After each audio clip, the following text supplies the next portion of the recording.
Calon guru besar terlibat percokian karya ilmiah. Investigasi harian Kompas mengungkap percokian di dunia akademik.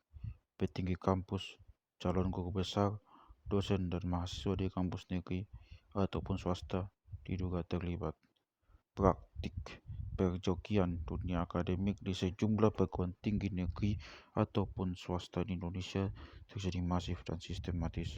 Praktik percokian dalam pembuatan karya ilmiah untuk syarat kelulusan akademis hingga pengajuan guru besar terjadi di kampus negeri dan swasta di kota-kota besar. Percokian melibatkan pejabat struktural kampus, dosen dan mahasiswa. Selain itu, dosen dan mahasiswa yang membutuhkan karya ilmiah bisa menggunakan jasa calo dari pihak luar kampus. Bahkan banyak dosen hingga calon guru besar tertipu karena menggunakan jasa pengelola jurnal ilmiah internasional abal-abal Budapest International Research and Critics Institute yang diketahui ternyata berkantor di pinggiran Kabupaten Deli Serdang, Sumatera Utara. Salah satu modus percokian ialah membentuk tim khusus yang menyiapkan artikel yang diterbitkan di jurnal internasional bereputasi.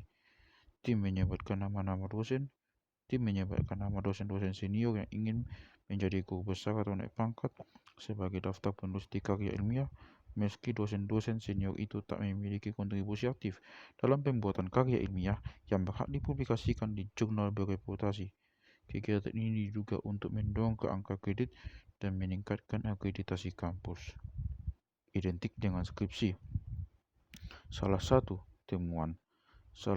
temuan investigasi ialah pencantuman nama dosen calon guru besar sekaligus petinggi di Universitas Esa Unggul UIU Jakarta berinisial AKAP pada artikel yang dimuat di jurnal Multidisciplinary Digital Publishing Institute MDPI Swiss 23 Januari 2023. Artikel di jurnal ini terindikasi kuat identik dengan skripsi mahasiswa S1 UEU berinisial RAS.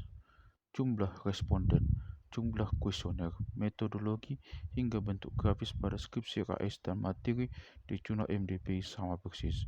Menurut pengakuan RAS, tidak ada perubahan substansi dari skripsinya dengan artikel di jurnal itu. Iya, betul sama. Katanya Selasa 31 Januari 2023. Penulis pertama dalam artikel di jurnal MDPI adalah AKAP. Padahal penulis pertama sebuah jurnal ilmiah merupakan prinsipal investigator atau orang yang kontribusinya paling besar dalam penciptaan karya ilmiah dalam jurnal MDPI. RAS hanya ditulis sebagai penulis kedua. Total ada 8 penulis dalam artikel di jurnal. Selain AKAP dan RAS, ada TYRS, EMS, MPD, PS yang merupakan dosen UEU. Sisanya adalah 2 dosen dari universitas di Malaysia. RAS sebelumnya diberitahu TYRS yang merupakan salah satu pembimbing skripsinya bahwa skripsi dia akan dijadikan artikel di jurnal internasional. TYRS juga memberitahu bahwa ada nama-nama dosen lain di kampusnya yang masuk menjadi tim penulis. Dari lembar pengesahan skripsi RAS, hanya ada nama TYRS sebagai dosen pembimbing. MPD saat dikonfirmasi terkait namanya sebagai salah satu penulis artikel dalam jurnal MDPI mengatakan, semua nama yang ada di artikel memiliki kontribusi. Saya yang mengolah artikel. Jangan berpikir sempit, yang masuk ke artikel hanya yang benar-benar membimbing, kata MPD. Iqbal AKAP yang menjadi penulis pertama artikel di jurnal MDPI. Sementara itu, ia tidak tercatat sebagai pembimbing ataupun penguji di lembar pengesahan skripsi RAS. Menurut TYRS, ide riset itu datang darinya dan AKAP selalu pembimbing dua. Menurut dia, dirinya dan AKAP terlibat dari awal pembimbingan. Kami kasih ide ini ke mahasiswa, kata TYRS seraya menunjukkan logbook bimbingan. Namun pernyataan TYRS dibantah RAS. Dia mengaku memilih ide skripsi sendiri karena dia memiliki informasi awal dan narasumber yang dapat mendukung skripsinya. Digarap tim. Temuan serupa ada di Universitas Negeri Padang, Sumatera Barat. Di UNP ada tim percepatan guru besar yang bertugas memberikan bimbingan penulisan artikel ilmiah. Salah satu dosen UNP yang mengetahui kerja tim mengungkapkan bahwa tim ini aktif mengerjakan artikel ilmiah untuk dosen calon guru besar. Tim mengerjakan proses riset, analisis data, hingga membuat manuskrip. Sementara dosen senior yang ingin menjadi guru besar terindikasi minim kontribusinya dalam pengerjaan karya ilmiah yang digarap oleh tim tersebut. Ihwal keberadaan tim ini terlacak di laporan kinerja Universitas tahun 2019 dan 2021. Dalam laporan kinerja 2019, calon guru besar mendapat bantuan pendampingan penulisan artikel ilmiah dan insentif. UNP mengalokasikan dana untuk riset percepatan guru besar ini senilai 500 juta rupiah. Salah satu calon guru besar UNP berinisial RI mengaku melibatkan tim percepatan. Ia ingin menerbitkan karya ilmiah di jurnal terindah Scopus dan diajukan sebagai syarat menjadi guru besar. Sekarang berkas saya sedang diperiksa di universitas, katanya. Tim percepatan ini terindikasi melakukan konflik kepentingan, yaitu perbuatan menghasilkan karya ilmiah yang mengikuti kegiatan yang mengikuti keinginan untuk menguntungkan dan atau merugikan pihak tertentu sebagaimana diatur dalam pasal 10 ayat 5 peraturan Mendikbudristek nomor 39 tahun 2021 tentang integritas akademik dalam menghasilkan karya ilmiah. Ketua Lembaga Penelitian dan Pengabdian kepada Masyarakat UNP Yohandri mengakui adanya tim percepatan guru besar. Menurut dia, tugas tim memang mendampingi dosen yang berpotensi meraih jabatan guru besar. Namun Yohandri menepis bahwa tim menjadi joki ilmiah untuk calon guru besar.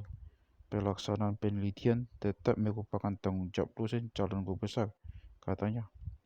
Penelusuran di Universitas Brawijaya Malang juga menemukan ada calon guru besar berinisial AW terindikasi menggunakan tim yang terdiri dari mahasiswa dan dosen muda untuk membuat sekaligus menerbitkan artikel di jurnal internasional.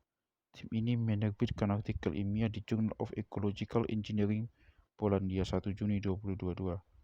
Kuat dugaan di jurnal tersebut merupakan hasil riset dari bahan penelitian mahasiswa S2 berinisial WSF. Dalam riset berinisial WSE. Dalam riset, WSE berkontribusi mengambil sampel tanah, sementara analis tanah dilakukan oleh RA, dosen lain di UB. Kapasitas saya menulis manuskrip khusus untuk biologi tanah dan kesuburan tanah. Itu kontribusi saya, kata RA. Salah satu dosen senior UB yang menjadi sumber Kompas IN menuturkan tim kecil membantu AW sudah menyimpang dari ketentuan akademik kampus. Menurut IN, tim ini seharusnya hanya membimbing dan memberikan konsultasi kepada dosen untuk membuat karya ilmiah. Kerja tim ini sudah menyimpang, kata IN.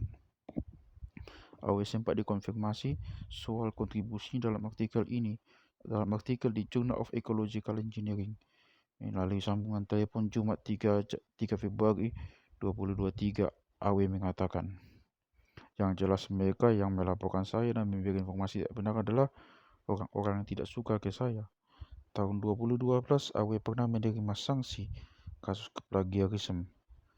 Pada tahun 2022, AW juga diduga kuat tidak jujur dalam membuat laporan kemajuan penelitian dana pengembangan pendidikan sumbangan pengembangan pendidikan DPP SPP. Informasi dari kampus, laporan AW mengambil foto dari sumber lain, tetapi dibuat seolah menjadi foto risetnya. Ihwal AW yang diusulkan menjadi guru besar sempat dikonfirmasi ke Rektor UB, Profesor Widodo, melalui Kepala Subbagian Humas dan Kearsipan Kotok Gurito, Senin 6 Februari 2023. Widodo menyampaikan, kasus ini sedang ditangani kementerian, saya belum bisa berkomentar. Kemendikbudristek tidak pernah memerintahkan pembentukan tim percepatan guru besar, apalagi sampai membuatkan karya ilmiah. Tim percepatan seharusnya dibentuk dalam rangka percepatan itu, dalam konteks membantu bimbingan, membantu metodologi, dalam konteks percepatan, iya. Tapi jika sampai membuatkan tidak boleh, kata Direktur Sumber Daya Kemendikbudristek Muhammad Sofian Effendi. Selain menggunakan sumber internal kampus yang mengerjakan karya ilmiah, dosen dan calon guru besar juga menggunakan jasa joki dari luar. Timbang investigasi mengungkap banyak dosen dan calon guru besar dari universitas negeri dan swasta tertipu calo berinisial MR MR adalah Chief Editor BERCI. MR menawarkan jasa kepada dosen untuk menerbitkan artikel di BERCI ataupun jurnal internasional. BERCI sempat terdeteksi Sinta 3. Belakangan Kemendikbudristek mencabut akreditasi Sinta 3 BERCI per 2 Mei 2022. MR yang diketahui di Deli Serdang mengatakan jurnal seharusnya tak perlu akreditasi pemerintah karena tidak dikelola kampus. Seolah kalau dicabut akreditasinya, jurnal ini tak berlaku lagi. Mana bisa begitu, katanya.